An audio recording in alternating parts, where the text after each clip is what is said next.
तो कहानी की शुरुआत में हम स्वादा नाम के एक लड़के को देखते हैं जो योकोहामा नाम के एक म्यूजिक कॉलेज के टॉप को पेंट करने का काम कर रहा था। लेकिन तभी मीका नाम की एक लड़की लड़खड़ाते हुए कॉलेज के टॉप पे आती है और वो कॉलेज के छत से कूदकर खुद की जान देना चाहती है, मगर भला हो स्वादा का जो उसे देख लेता है और वो मीका को पकड़कर छत से कूदने से रोक लेता है। मगर फिर भी मीका किसी तरह कूदने की कोशिश कर रही थी, जिससे बाकी के स्टूडेंट और टीचर भी उसे नोटिस कर लेते हैं। जल्द ही दो फीमेल टीचर ऊपर आती है और वो मीका को समझा बुझाकर अपने साथ ले जाती है, पर मीका की चैम बॉल वहीं गिर जाती है, जिसे स्वादा उठा लेता है। वो उस चैम बॉल को हिलाकर उसमें से निकलने वाली मीठी साउंड को सुनने लगता है। इसके बाद सीन अगले दिन शिफ्ट होती है और हम पूरे दिन स्वादा को बस काम करते हुए देखते हैं। वो कॉलेज को कभी पेंट करने का काम करता है, तो कभी कूड़ा फेंकने का, तो कभी क्लीन करने का, मगर हम उसे कभी किसी से बातचीत करते हुए नहीं देखते। स्वादा के गले पे एक कट का निशान था, शायद इसी वजह से वो बोल नहीं सकता।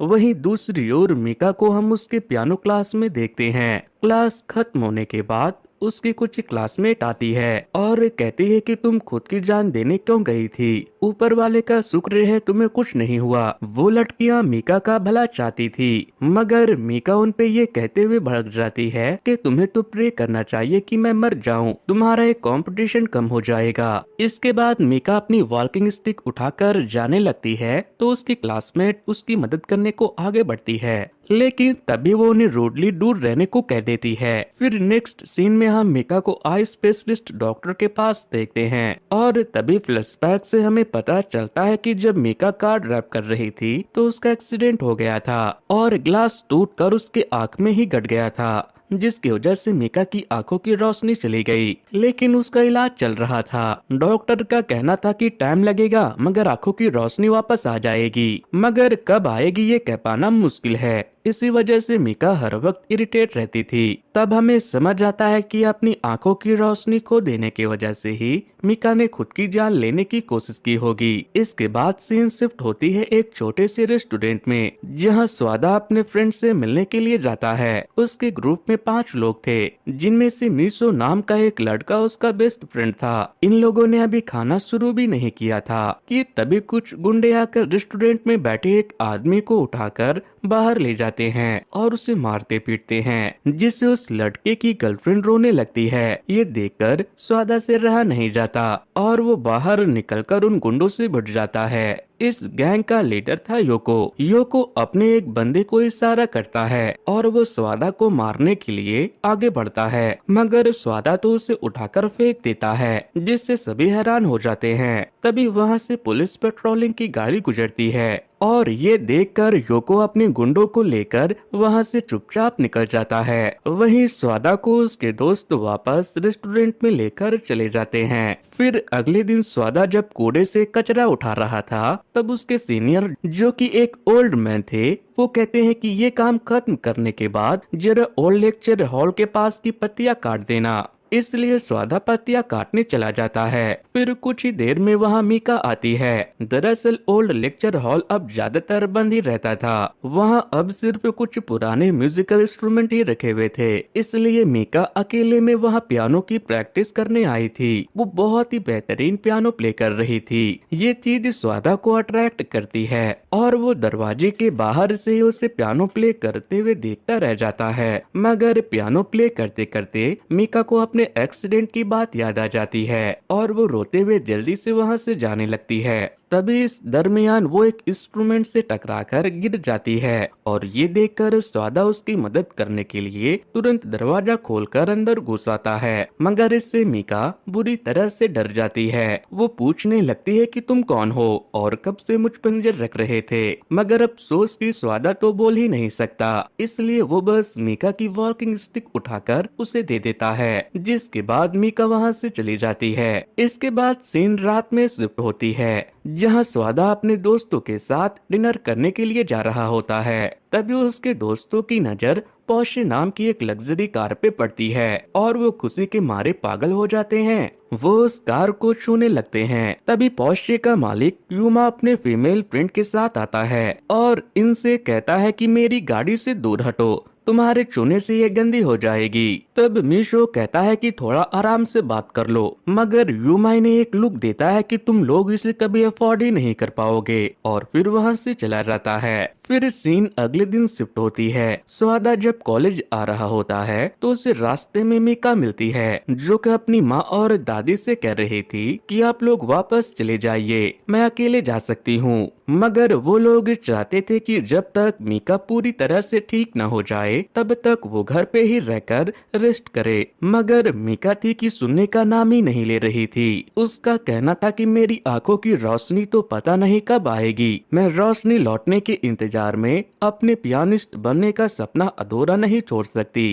तब मीका के घर वाले उसके जिद के आगे मजबूर होकर आगे मीका को अकेले ही जाने देते हैं। मीका अपना अंदाजा लगा लगा कर कॉलेज की ओर बढ़ रही थी और ये चीज स्वादा भी नोटिस कर लेता है और मीका के आगे आगे चलने लगता है। मीका के रास्ते में जो कोई भी आ रहा था स्वादा पहले ही उन्हें सेट कर दे रहा था ताकि मीका को कोई परेशानी ना हो। इसके बाद हम देखते हैं कि आज किसी ने ओल्ड लेक्चर हॉल को लॉक कर दिया था, जिससे मीका परेशान होकर वहां से जाने लगती है। मगर उसकी मदद करने के लिए स्वादा भागकर चाबी ले आता है और दरवाजा खोल देता है। फिर वो दरवाजे पे खड़े होकर चाइम बॉल बजाता है ताकि मीका को पता चल सके कि दरवाजा खुल चुका है। फिर कुछ देर के बाद मीका पियानो प्रैक्टिस कर चुकी थी और अब वो वहाँ से जाना चाह रही थी, मगर दरवाजे की सीढ़ियों पे लड़खड़ाकर वो गिर जाती है। जैसे ही स्वादा ये देखता है वो भागकर उसकी मदद करने आ जाता है। वो मीका की वॉकिंग स्टिक उठाकर उसे दे देता है। तब मीका कहती है कि तुम्हारे पास जो चाइम बॉल है वो मेरी है। ये सुनकर स्वादा उसे वो बॉल रिटर्न करने लगता है, मगर मीका कहती है नहीं, मैं वापस नहीं मांग रही, तुम इसे रख सकते हो, तुम ही हमेशा मेरे लिए गेट खोलते हो ना,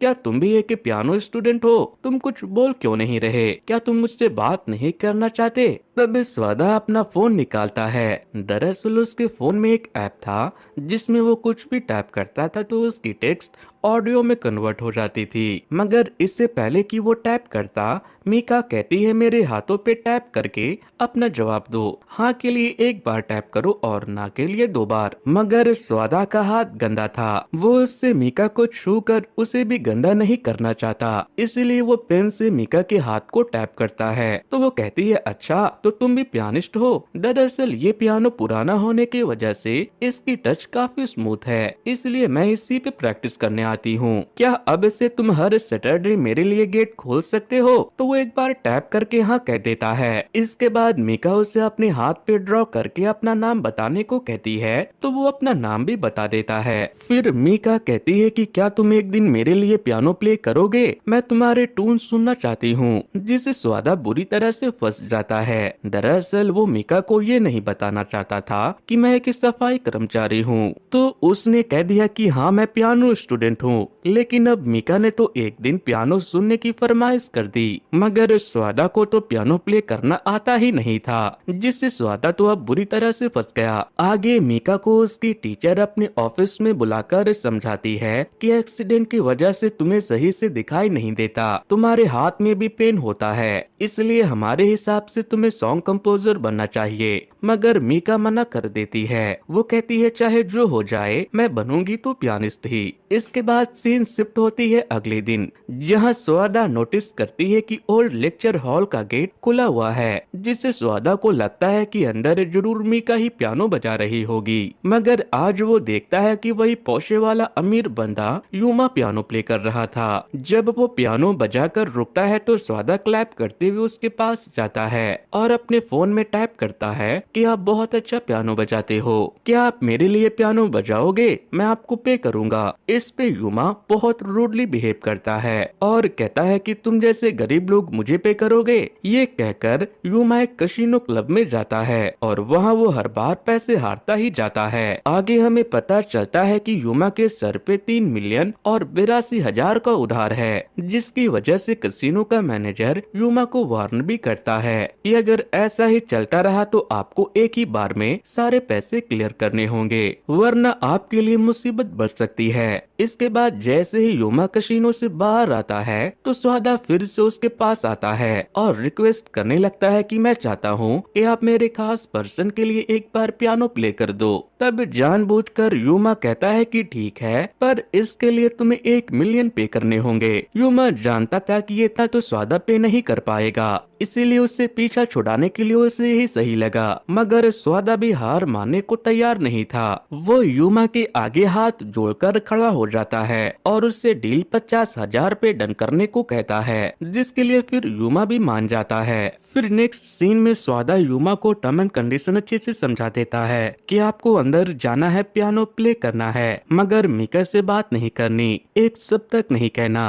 अगर कम्युनिकेट करने की जरूरत भी पड़ी तो इस चैम बॉल की मदद से कम्युनिकेट करना, जिस पर यूमा बेल बजाकर हाँ इशारा करता है। इसके बाद वो चुपचाप पियानो बजाकर चला जाता है, मगर मीका को यूमा की पियानो इतनी ज्यादा पसंद आ जाती है कि वो स्वादा से कहती है कि क्या तुम मेरे लिए एक और दिन पियानो बजाओगे, जिस पर स्वादा को ना कहने में भी नहीं बनता। लेकिन यूमा की फी तो काफी महंगी थी, उसे अफोर्ड करने के लिए स्वादा को रात में एक और पार्ट टाइम जॉब शुरू करना पड़ता है। इसके बाद तो जैसे सिलसिला ही शुरू हो जाता है। बेचारा स्वादा दिन रात काम करके पैसे जमा करता और उन पैसों से यूमा को हायर करता। यूमा मीका को पियानो सुनाता है और फिर स्वादा के दिए हुए पैसों को वो कसिनो में हार जाता है। वहीं रात में सही से ना सोने की वजह से धीरे धीरे स्वादा की हालत अब खराब होने लगी थी, लेकिन वो ये सब सिर्फ मीका के चेहरे पे वो स्माइल देखने के लिए कर रहा था। जब यूमा पियानो बजाता था तो मीका को लगता था कि ये स्वादा बजा रहा है और वो उसे बड़े ही प्यार से सुना करती थी, इससे उसे सुकून महसूस होता था। वही मीका को सुकून महसूस करते देख स्वादा को भी सुकून मिलता था। कुछ हफ्तों तक ऐसा ही चलता है और फिर एक दिन स्वादा देर तक सोता रह जाता है। जैसे उसकी नींद खुलती है वो जल्दी से साइकिल से कॉलेज जाता है। रास्ते में उसके दिमाग में बस यही ख्याल आ रहा था कि आज अगर मैंने यूमा को पे नहीं किया तो वो पियानो भी प्ले नहीं करेगा, जिससे मीका उदास हो जाएगी। मगर जब स्वादा ओल्ड लेक्चर हॉल पहुंचकर वहां का नजारा देखता है तो स्वादा के होश उड़ जाते हैं, क्योंकि वहां तो यूमा और मीका मस्त एक साथ हंसी खुशी पियानो प्ले कर रहे थे। ये देखकर स्वादा को बड़ी जलन महसूस होती है। वहीं स्वादा के फ्रेंड्स उसके बिगड़ते हुए हाल को देखकर परेशान हो रहे थे। स्वादा के एक फीमेल फ्रेंड जो कि स्वादा के साथ ही एक गैराज में काम करती थी, वो मीसो को बताती है कि स्वादा कह रहा था कि वो नाइट शिफ्ट में वीक में 5 दिन पार्ट टाइम जॉब करना चाहता है। आखिर उसे इतने पैसों की जरूरत क्यों पड़ी जो वो दिन भर काम करने के बाद रात में भी करने के लिए परेशान हो रहा है। कहीं वो किसी चालाक लड़की के फेरे में तो नहीं फंस गया। इसी बात का पता लगाने के लिए मिसो कॉलेज जाता है। वहाँ वो देखता है कि स्वादा यूमा को पैसे दे रहा है, जिसके बाद यूमा अपने पोर्शे में बैठकर निकल जाता है। मगर आज मिसो यूमा का पीछा करता है और वो पीछा करते हुए कसिनो तक पहुंच जाता है, जहां का सिक्योरिटी गार्ड कोई और नहीं बल्कि योको था। वो उसे अंदर जाने से रोक देता है। दूसरी ओर स्वादा मीका को सेफली उसके घर तक पहुंचाने के लिए जा रहा था। तभी रास्ते में उसे एक लेडी अपनी डॉग को घुमाते हुए दिखती है, तो ये दोनों उस डॉग के साथ थोड़ी देर खेलने लग जाते हैं। फिर ये दोनों एक जगह पर आराम से बैठ जाते हैं और थोड़ी देर बात करते हैं। यहाँ मीका स्वादा के हाथ टच करते हुए कहती है कि ये हाथ मुझे बहुत पसंद है, ये हाथ हमेशा मेरे मदद के लिए तैयार रहता है। जिस पर स्वादा अपना हाथ देखकर अपने पास्ट को याद करने लगता है, जिससे सीन पास्ट में शिफ्ट हो जाती है, जहाँ कुछ लोग मिलकर एक मासूम बंदे को मार रहे थे जो कि स्वादा से देखा नहीं जाता, और वो उस लड़के को बचाने के लिए आ जाता है। स्वादा अकेला था और वो लोग काफी सारे थे, जिसकी वजह से वो खुद को सही से प्रोटेक्ट नहीं कर पाता और एक बंदा स्वादा के गले में स्टैप कर देता है, जिसकी वजह से स्वादा हमेशा के लिए बोलने की शक्ति ही खो देता है। मगर स्वादा उस लड़के को ऐसे ही नहीं जाने देता, वो उसका खून कर देता है, जिसके बाद उसे सजा भी होती है। मगर अंडर एज होने के वजह से स्वादा को कोई कड़ी सजा नहीं दी जाती और अब वो छोटे मोटे काम करके अपना गुजारा कर रहा होता है। इसी के साथ सीन प्रेजेंट में शिफ्ट हो जाती है, जहाँ स्वादा अपने खूनी हाथों को देखता है, मगर अपने डार्क पास्ट के बारे बारे में मीका को कुछ भी नहीं बताता। वक्त गुजरता है और धीरे धीरे स्वादा और यूमा दोनों को मीका से प्यार हो जाता है। फिर एक दिन यूमा स्वादा से कहता है कि क्यों ना हम तीनों घूमने के लिए चले। डोंट वरी, मैं मीका को नहीं बताऊंगा कि मैं उसके लिए पियानो बजाता हूँ। मैं तो बस उसे तुम्हारे दोस्त की तरह मिलूंगा। कहीं बाहर घूमने से मीका को भी अच्छा फील होगा। ये सुनकर स्वादा उसकी बात मान लेता है। फिर ये तीनों यूमा के पौशे से एक हिल स्टेशन पे जाते हैं। वहाँ जब स्वादा रिजॉर्ट के ऑनर से बात करने जाता है तब तक में यूमा अपनी चाल चल देता है। रिजॉर्ट में भी एक पियानो था, उसे यूमा प्ले कर देता है, जिस पे मीका कहती है तो वो तुम ही हो जो मेरे लिए पियानो बजाया करते हो। यूमा सरप्राइज हो जाता है और पूछता है कि क्या तुम्हें इसके बारे में पता था।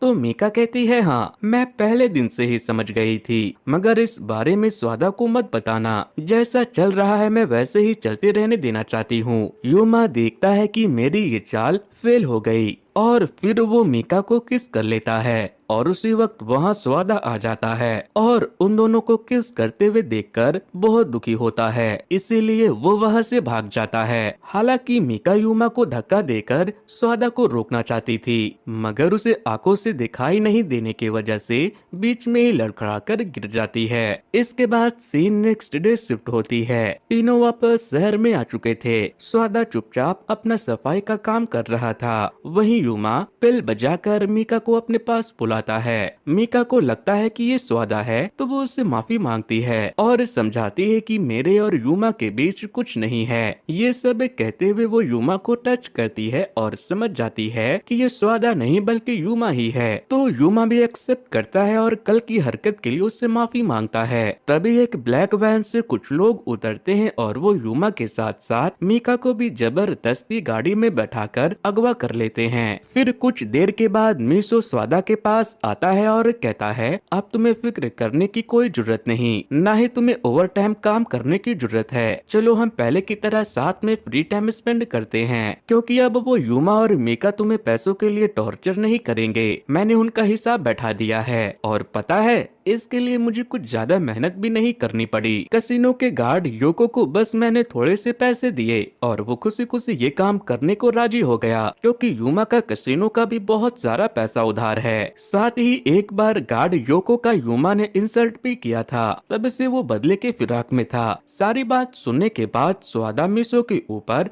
बहुत गुस्सा करता है। वो सबसे पहले उससे पूछता है कि वो लोग अभी कहाँ है। मिसो उसे एड्रेस बता देता है और तभी स्वादा उन्हें बचाने के लिए अपनी सोसाइटी से निकल जाता है, मगर कॉलेज में उसे पुलिस वाले रोक लेते हैं। दरअसल मीका और यूमा के अगवा होने की खबर आग की तरह फैल गई थी। पुलिस उनकी तलाश में थे और जब उन्हें पता चला कि मीका स्वादा के साथ टाइम स्पेंड करती है तो वो स्वादा से पूछताछ करना चाहते हैं, इसलिए वो स्वादा की स्कूटी को रोकते हैं। तब उन्हें पता चलता है कि ये वही स्वादा है जिसे एक बार खून की सजा हुई थी। वो स्वादा को गिरफ्तार करना चाहते हैं, मगर स्वादा स्कूटी स्टार्ट करके वहाँ से फरार होने में कामयाब हो जाता है। हालांकि पुलिस वाले भी उसका पीछा करते हैं। इधर योको मीका के साथ बदतमीजी करने के बाद यूमा की कुटाई करता है। फिर वो अपनी खुन्नस निकालने के लिए यूमा के हाथों में लोहा घुसा देता है ताकि यूमा कभी भी अच्छा पियानो ना बजा सके। ये सुनकर मीका रोती गिड़गिड़ाती है कि उसके हाथों को कुछ मत करो, वो बहुत जरूरी है, मगर योको नहीं सुनता। फिर कुछ ही देर में स्वादा वहाँ पहुँच जाता है। उसे देखकर योको कहता है कि देखो हमने तुम्हारा काम कर दिया, मगर स्वादा गुस्से में योको और उसके गुंडों की पिटाई करने लगता है। वो मारकर सारे गुंडों को भगा देता है। अब सिर्फ योको ही रह गया था। वो स्वादा से फाइट करने लगता है। फिर जब यूमा देखता है कि स्वादा मुश्किल में है तो वो भी योको से भिड़ जाता है। तब मीका इनकी मदद करने के लिए एक लोहे के पाइप से हमला करती है, मगर सही ना दिखाई देने की वजह से वो योको समझकर यूमा के सर पे दे मारती है, जिसकी वजह से यूमा का सर फट जाता है और योको वहाँ से फरार हो जाता है। स्वादा ये सब देखकर परेशान हो गया। तभी पुलिस के आने की आवाज भी आ रही थी। इसलिए स्वादा इशारों इशारों में युमा से बात करके वो लोहे की पाइप अपने हाथ में पकड़कर इस तरह से खड़ा हो जाता है कि देखने वाले को लगे कि स्वादा ने ही युमा की ये हालत की है, और होता भी ऐसा ही है। पुलिस वालों को लगता है कि सारा किया धरा स्वादा का ही है, इसीलिए वो उसे अरेस्ट कर लेते हैं। उसे जेल की सजा भी होती है। फिर मीका स्वादा से मिलने के लिए जेल जाती है और पूछती है कि तुमने ऐसा क्यों किया,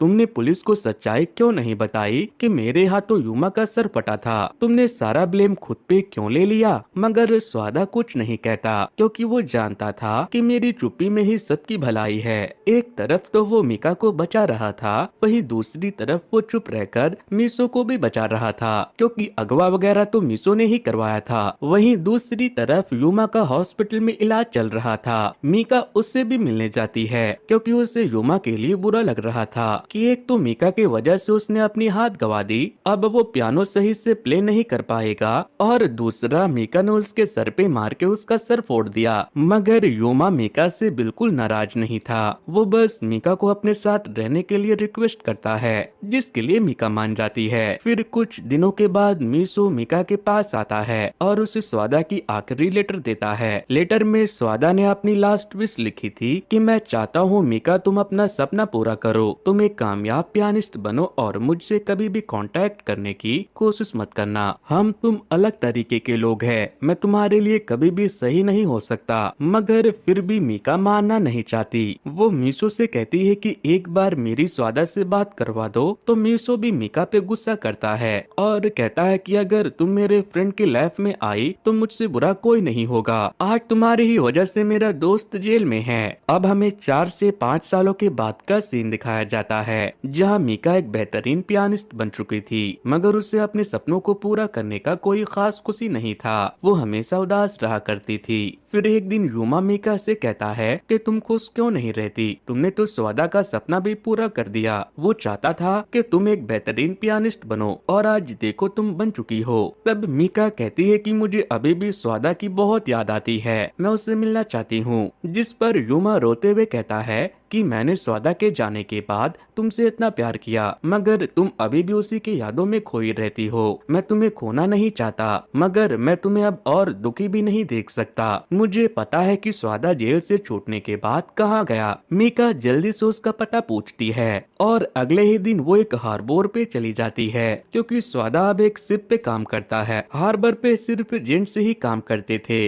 वहाँ गाड़ी से उतरते हुए एक अमीर और खूबसूरत लड़की को देखते ही सभी उसके पास आ जाते हैं और पूछने लगते हैं कि आप कौन हो, किसे ढूंढ रही हो। तब मीका स्वादा का नाम लेती है, मगर कोई भी स्वादा नाम के आदमी को नहीं जानता था, इसलिए मीका स्वादा का नाम लेकर जोर से चिल्लाने लगती है, मगर स्वादा सामने नहीं आता। वो भीड़ में छिपकर बस मीका को देखता रहता है। मीका की आंखें अब पहले से बेहतर हो गई थी, मगर अभी भी उसे क्लियरली दिखाई नहीं देता। लेकिन तभी अचानक गलती से स्वादा के हाथों से वो बल्ब गिर जाता है, जिसकी आवाज सुनकर मीका इधर उधर उस चैम बॉल को ढूंढने लगती है। तभी सामने से एक ट्रक आ रही होती है और उस ट्रक से बचाने के लिए स्वादा को सामने आना पड़ता है। वो मीका को पकड़कर सेट करने की कोशिश करता है, जिससे दोनों कीचड़ में गिर जाते हैं। मीका पूछती है स्वादा, तो स्वादा उसके हाथ में एक बार टैप कर देता है, जिससे वो खुश हो जाती है और उसे किस कर लेती है। मीका के किस से स्वादा का मन भी बदल जाता है और वो समाज की बनाए हुए सारे नियम कानून को तोड़कर खुद गरीब होते हुए भी एक अमीर लड़की के प्यार को एक्सेप्ट कर लेता है। और इसी के साथ ये मूवी यहीं पर खत्म हो जाती है। तो दोस्तों, गोंगी और अंधी की ये स्टोरी आपको कैसे लगी मुझे कमेंट करके बताना।